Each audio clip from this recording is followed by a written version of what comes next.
আসো আসো তাড়াতাড়ি আসো, দেখবে আসো কিভাবে আমি গাছের জন্য জৈব খাবার তৈরি করি বাড়িতে, একদমই জৈব, পুরো কোনো রকম কিন্তু রাসায়নিক সার নেই।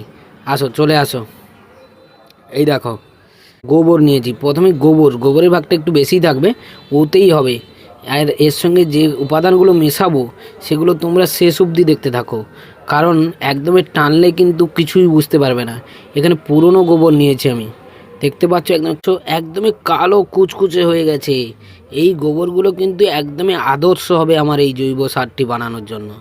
চলো প্রথমে কি এর সঙ্গে মেশাই সেটা দেখে নাও। প্রথমে আমি যে জিনিসটা মেশাবো সেটা কিন্তু একদমই সাধারণ জিনিস, সবাই পাবে, একদমই সবার হাতের কাছেই থাকবে। এই যে দেখো সর্ষের খোল, এই সর্ষের খোলটা কিন্তু গুঁড়ো অবস্থাতে বাজার থেকে কিনবে না। তোমরা চেষ্টা করবে যাতে এটা যে চাকলা যে টাইপের যে সর্ষে খোলটা থাকে, যেটাকে চটি খোল বলে, সেটা নেবে। সেটাকে গ্রাইন্ডারে বা যে কোনো উপায়ে গুঁড়ো করে নেবে, গুঁড়ো করে এই গোবরের সাথে মেশাবে। তাহলে এতে কিন্তু ভেজালের ভাবটা থাকে না।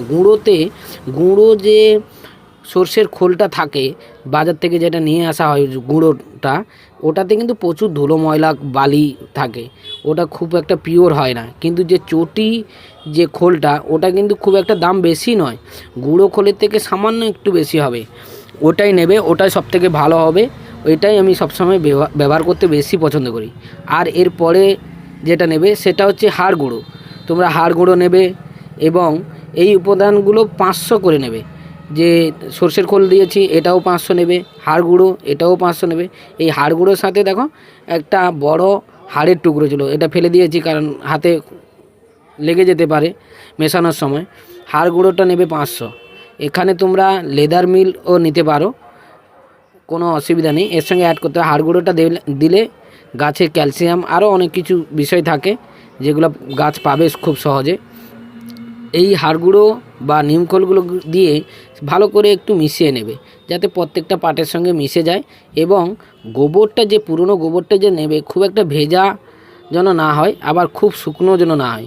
এই যে হালকা ভেজা ভেজা অবস্থায় যে থাকছে, এই অবস্থাতেই তুমি সর্ষের খোল বা হাড় গুঁড়ো এইগুলো শুকনো অবস্থায় দেবে।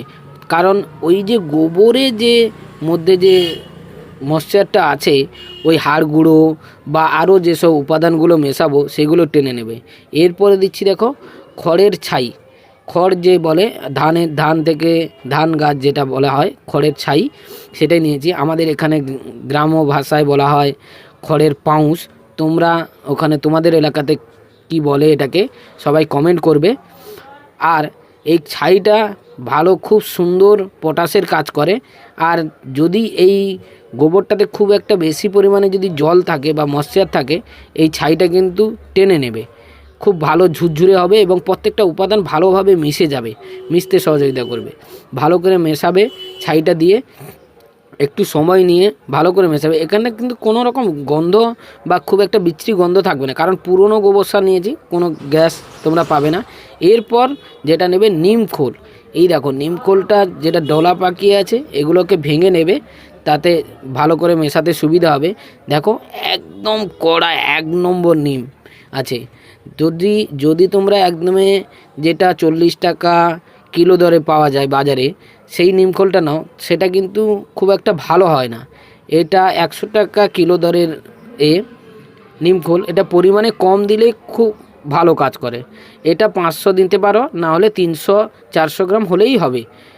খুব ভালো মানের নেবে, দেখবে ওই যে ভালো মানের যেসব নিমখোলগুলো হবে, ওতে খুব ভালো, খুব সুন্দরভাবে নিমখোলের যে একটা গন্ধ বা সেন্ট, সেটা তোমরা কিন্তু পাবে, যেটা কিন্তু 40 টাকা কিলো দরে সেটা কিন্তু পাবে না। এরপর শেষে যেটা মেশাবো সেটা কিন্তু সব থেকে বেশি গুরুত্বপূর্ণ। এটা হচ্ছে ট্রাইকোডার্মা ভিরিডি। এটা একটি উপকারী ছত্রাক, যেগুলো আমাদের গাছের বা মাটির ক্ষতি করে যে ছত্রাকগুলো, সেগুলোকে এই ট্রাইকোডার্মা ভিরিডি ছত্রাকগুলো খেয়ে ফেলে। এদের পরপর বংশবিস্তার ঘটে, ফলে যে ক্ষতিকারক যে ছত্রাকগুলো আছে এইগুলোকে কিন্তু ট্রাইকোডার্মা ভিরিডি খেয়ে ফেলে, খেয়ে এদের বংশবিস্তার করে মাটিতে থাকে। এতে এই যে গোবরটা দেওয়া আছে, এটা কিন্তু খুব ভালো খাবার এদের। এই গোবরটাই খেয়ে কিন্তু এই গোবর যে আছে, গোবর বা এখানে যে জৈব উপাদানগুলো দেওয়া আছে, এগুলো খেয়ে কিন্তু এদের আরও বংশবিস্তার ঘটতেই থাকবে। এতে কিন্তু কোনো রকম রাসায়নিক সার দিলে এই ট্রাইকোডার্মা ভিরিডির কাজটা খুব ভালো পাবে না। এইগুলোকে সব কিছু দেওয়ার পরে ভালো করে মিশিয়ে নেবে, একদমই প্রত্যেকটা পার্ট যেন প্রত্যেকটা জিনিসের সঙ্গে মিশে যায়। এরপর কি করবে, একদম সাধারণ, দেখো সারটা তৈরি করতে খুব একটা কিন্তু বেশি সময় লাগলো না আমার।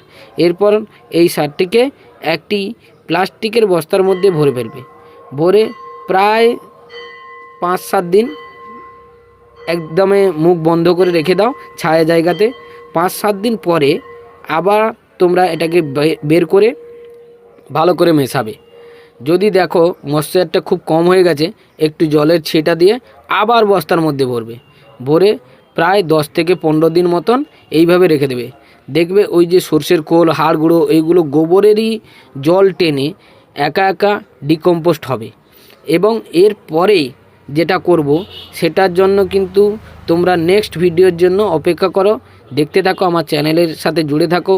আর যারা আমার চ্যানেলে নতুন আছো তারা অবশ্যই চ্যানেলটিকে সাবস্ক্রাইব করবে, লাইক করবে আর তোমার বাগানপ্রেমী বন্ধুদের সাথে শেয়ার করবে। টাটা।